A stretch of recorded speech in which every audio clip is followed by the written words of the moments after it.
Sir. सबसे पहले तो मैं डॉक्टर नरेंद्र सिंह रैना जी को उनके नामांकन पर बहुत बहुत बधाई शुभकामनाएं देता हूँ। ऐतिहासिक जनसमूह एक रोड शो के रूप में जो आया उसने दिखाया कि भारतीय जनता पार्टी के लोकप्रिय उम्मीदवार यहाँ से भारी मतों से जीतेंगे और भाजपा की सरकार बनाने में जम्मू साउथ आरसपुरा एक बड़ी भूमिका निभाएगा।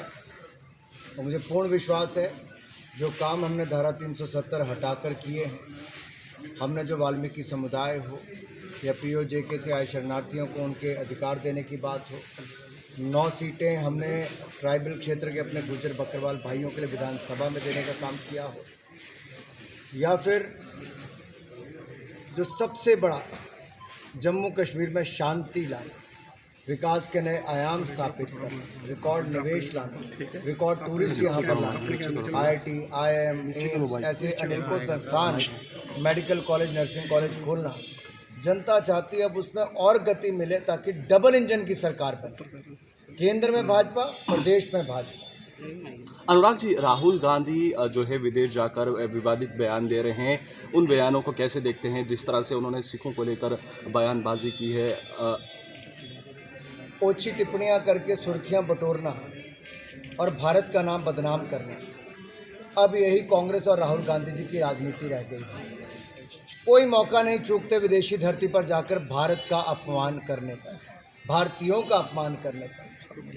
सिखों के बारे में जो टिप्पणी की है उस पर पूरे सिख समुदाय से राहुल गांधी जी को माफ़ी मांगनी चाहिए। उन्होंने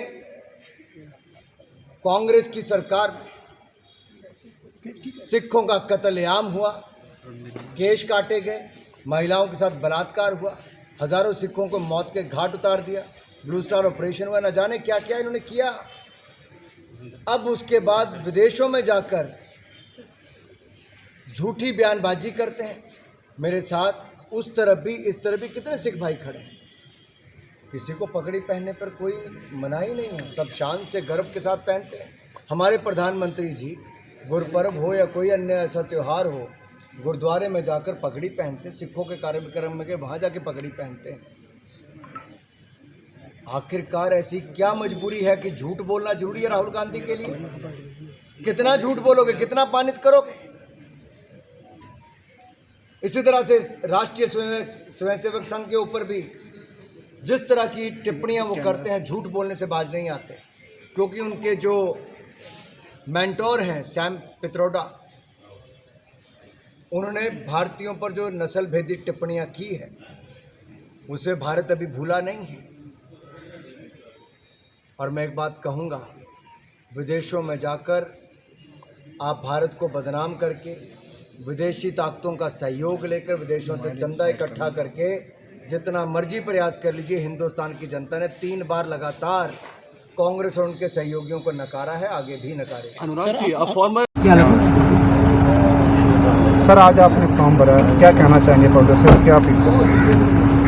ऐसा कि आज मैंने Araspura Jammu south assembly constituency से भाजपा की टिकट पे अपना नॉमिनेशन फाइल किया है और आज हमने गंगयाल से आरसपुरा तक प्रोसेशन में आए नॉमिनेशन फाइल करने के लिए।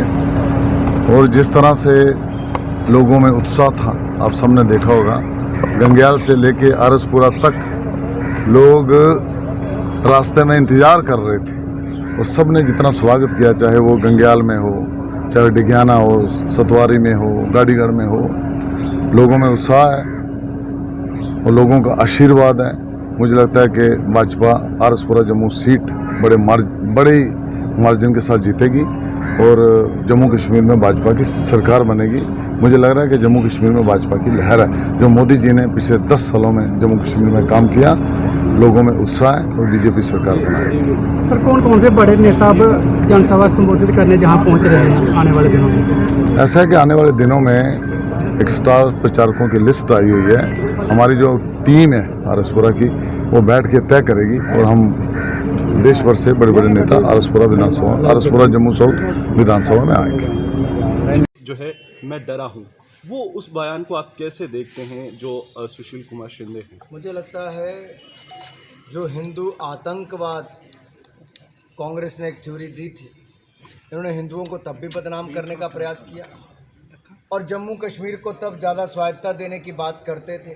अवसपा के बारे में जो इनकी टिप्पणियाँ थी, जम्मू कश्मीर में तिरंगा झंडा फहराने पर जिस तरह से हम लोगों को गिरफ्तार करते थे, ये अपने आप में दिखता है इनकी मानसिकता को। इन्हीं के ही पार्टी के नेता राहुल गांधी जी अपनी बहन के साथ आकर अपनी यात्रा ख़त्म करके बर्फ़ के गोले बना कर खेल रहे थे, हंस रहे थे, आनंद उठा रहे थे। ये वातावरण किसी ने खड़ा किया तो नरेंद्र मोदी जी की सरकार ने, जिन्होंने कश्मीर से भय की स्थिति को ख़त्म किया, पथराव को ख़त्म किया, अलगाववाद आतंकवाद में भयंकर कमी लाने का काम किया है।